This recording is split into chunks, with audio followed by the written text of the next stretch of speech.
ฮึฮึฮึฮึฮึฮึเฮ็ดคือจังบ่ใจนี่ล่ะ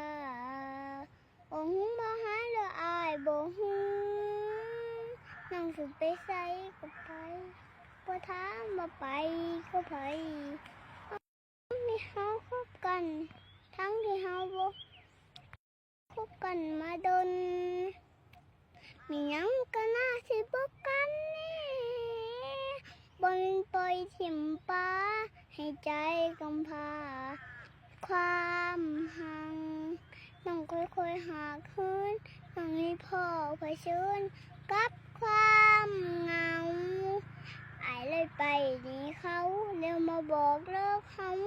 วันนี้สิขอคนดี ตอนนี้คือบ่รักษา